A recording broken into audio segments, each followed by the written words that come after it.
거의 포기 상태에 나의 무릎에 며느리가 앉았습니다. 그리고 내 귀에 다가와 축축이 젖은 목소리로 속삭였습니다. 쓸데없는 생각 마시고 아버님은 그저 이 눈앞에 있는 젊은 육체를 뜨겁게 사랑해 주시기만 하면 돼요. 그렇게 말하면서 며느리는 부드럽게 내 입술을 빨아들였습니다. 인간의 본능을 은밀히 조금씩 터치하는 혼자 보는 소설.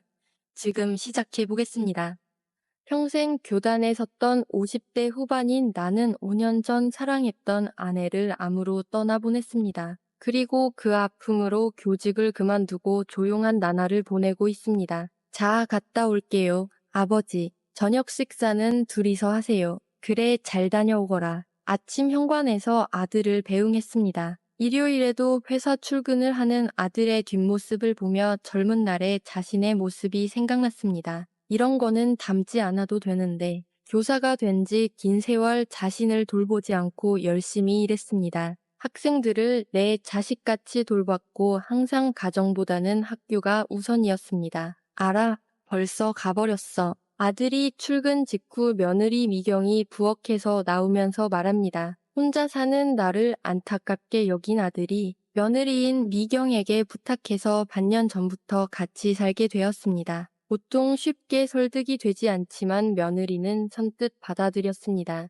그 이유는 미경이 나를 아주 따랐던 고교 제자인 탓이기도 했습니다. 자기 분까지도 아침을 준비했는데 아침에 갑자기 예정에도 없던 휴일 출근이라니 어이없네. 며느리는 휴일에도 새벽부터 일어나서 아침을 준비했습니다. 그런데 밥도 안 먹고 가는 남편이 미워서 한마디 합니다. 그 옛날 아내도 이런 잔소리를 많이 했지만 그때는 그 바가지가 솔직히 귀찮았습니다. 근데 이제 그 마음을 알겠습니다. 내가 마침 배가 많이 고프네. 그뭇까지 내가 먹을게. 이렇게 말하며 부엌으로 들어가 보니 구수한 냄새가 났습니다. 며느리가 만들어주는 음식은 영양가도 풍부했고 맛도 아주 좋고 종류도 다양했습니다. 기본적으로 요리에 소질이 없었던 나는 혼자 살 때는 외식으로 거의 끼니를 때웠습니다. 그렇게 힘들게 살고 있을 때 아들이 합치자고 너무 고마운 제안을 했습니다. 지금은 거의 모든 집안일을 다 해주는 며느리가 그저 감사하고 감사할 뿐입니다. 주말에도 출근을 할 정도로 일이 바쁜가. 아침 식사 후 설거지를 마친 며느리가 다시 한마디 했습니다. 영업직이니까 거래처 접대 등 아무래도 여러 가지 일이 많겠지. 저렇게 일요일도 나가버리는 아들을 보며 말없이 참고 있는 이쁜 며느리가 너무 고마웠습니다. 조금이라도 외로움을 덜어줄까 싶어 나라도 같이 있으려고 노력했습니다.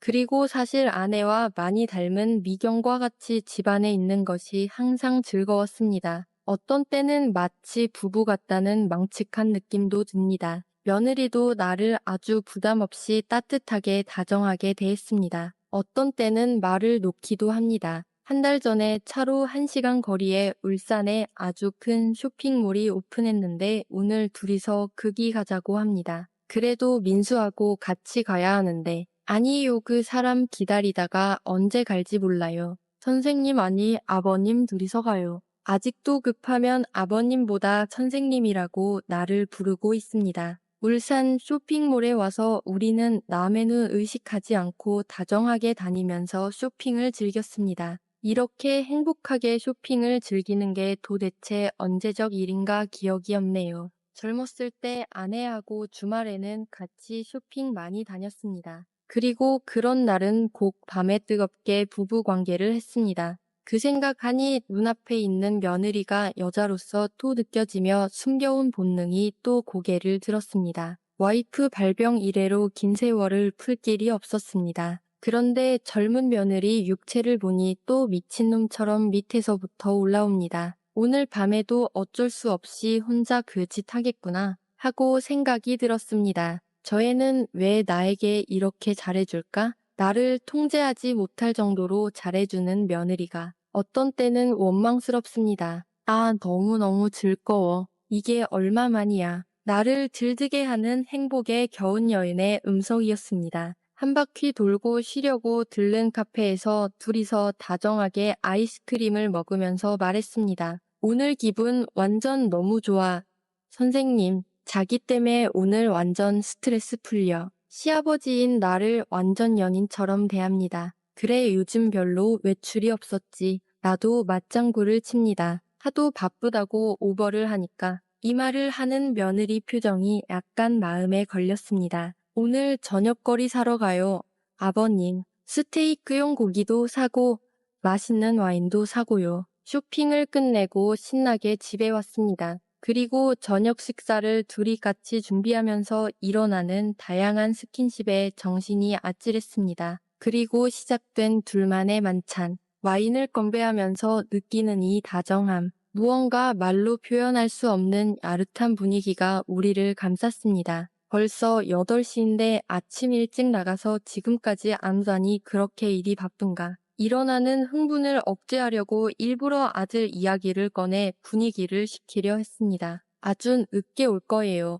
할 거 다 하고 며느리 말에 이상함을 느꼈습니다. 아까도 이상한 말을 하더니 뭔가 이상한 예감이 들었습니다. 혹시 민수가 며느리 미경이 태연한 표정으로 말했습니다. 선생님 그 사람 오래전부터 바깥에 여자가 있어요. 퇴근 후 와이셔츠에서 풍기는 여자 화장품 냄새, 가끔씩 오는 달콤한 문자 메시지, 카드 내역서에 있는 여성용 명품 구매 내역 등등. 증거는 너무 많아요. 미안하구나.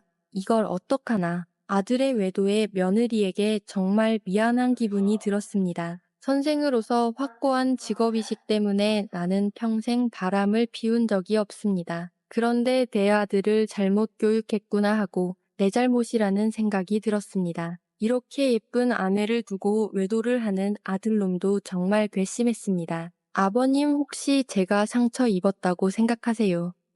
대부분 남편이 바람을 피우면 아내가 비탄에 빠져서 슬퍼하고 분노합니다. 하지만 며느리 미경은 전혀 그런 기색이 없습니다. 바람을 피우든지 말든지 저 관심 없어요. 말이 왜 그래? 옆에만 있으면 돼요. 그렇게 말하면서 며느리가 내 옆에 딱 붙어 앉아서 내 팔에 살며시 감겨왔습니다. 거침없는 며느리 행동에 가슴이 두근두근 거렸습니다. 그 사람은 어차피 저에게는 중간다리예요. 중간다리, 제가 진짜로 사랑하는 사람은 옛날부터 변함없이 선생님, 아니 아버님 한 사람뿐이에요. 내 마음 속에는 항상 선생님을 향한 열망이 깊숙이 자리 잡고 있어요. 그 말을 들으니 몸 깊은 곳에서 뜨거운 흥분이 밀려왔습니다. 선생님도 느꼈죠.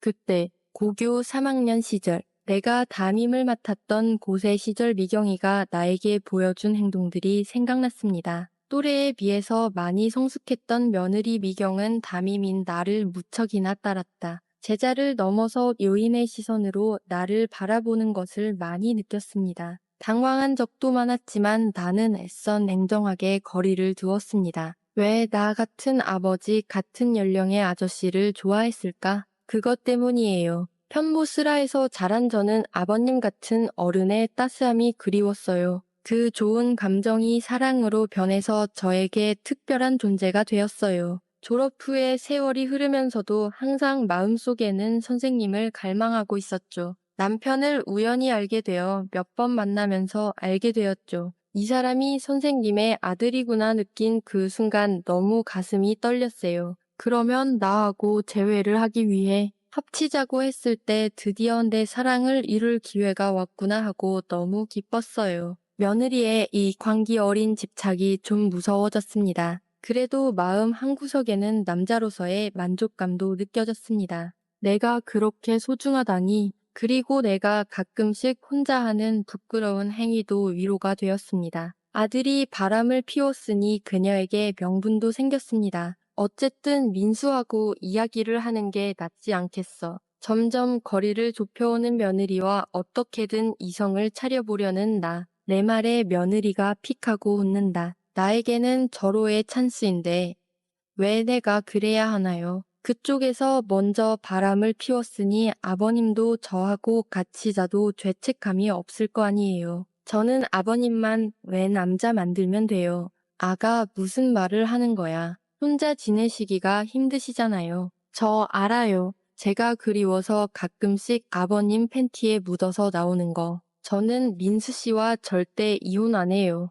그래서 이 집에서 아버님하고 같이 오래오래 사랑할 거예요. 아, 도저히 견딜 수가 없구나. 거의 포기 상태에 나의 무릎에 며느리가 앉아서 내 귀에 다가와 축축이 젖은 목소리로 속삭였습니다. 쓸데없는 생각 마시고 아버님은 그저 이 눈앞에 있는 젊은 육체를 뜨겁게 사랑해 주시기만 하면 돼요. 그렇게 말하면서 며느리는 부드럽게 내 입술을 빨아들였습니다. 그 한마디에 나는 붙들고 있던 이성의 끈을 놓아버리고 본능에 충실한 짐승이 되었습니다. 긴 세월을 참은 우리들의 육정은 태풍이 되어 우리를 휘몰아쳤다. 우리는 서로를 미친 듯이 뜨겁게 요구했습니다. 소파에서는 이루 말할 수 없는 최고의 상쾌함이었습니다. 온 밤을 지새면서 몇 번이나 서로의 은밀한 부분을 확인하고 싶었습니다. 하지만 아들의 귀가 시간이 다 되어 샤워를 같이 하고 아쉽게 서로의 방으로 돌아갔습니다. 그날 밤 너무 흥분돼서 한잠도 한시도 잘 수가 없었습니다. 어서 내일이 오라 하고 기다렸습니다. 이미 자해반 타이 반물은 엎질러졌습니다. 새로 생긴 며느리와의 이 황홀한 사랑의 신세계를 지켜나가기로 굳은 결심을 했습니다. 다음 날 아침 거실에 나가보니 아들은 신문을 읽고 있었고 며느리는 아침 준비를 하고 있었습니다. 여느 때와 다름없는 평온한 아침이었습니다. 아침 식사 후 아들은 출근을 했습니다. 아들이 출근하자마자 며느리는 나에게 달려와서 이쁜 목소리로 말했습니다. 선생님 아닌 내 서방님. 어제 못한 숙제 지금부터 천천히 오늘 하루 종일 다시 해요. 저 벌써 져줘와요. 그래 나도 너무너무 기다렸다. 이 순간을. 이제부터 이 아름다운 육체는 내 것이다. 라고 답했습니다. 나는 너무나 흥분되었고 그녀가 사랑스러웠다. 그리고 너무나 고마웠다. 아이의 행복을 영원히 가져가고 싶습니다. 그리고 짜릿하고 은밀한 나의 두 번째 청춘은 시작되었습니다. 끝까지 읽어주셔서 감사합니다. 구독과 좋아요 꼭 좀 부탁드립니다. 다음 주 불금에는 더 은밀한 혼자 보는 소설로 찾아오겠습니다.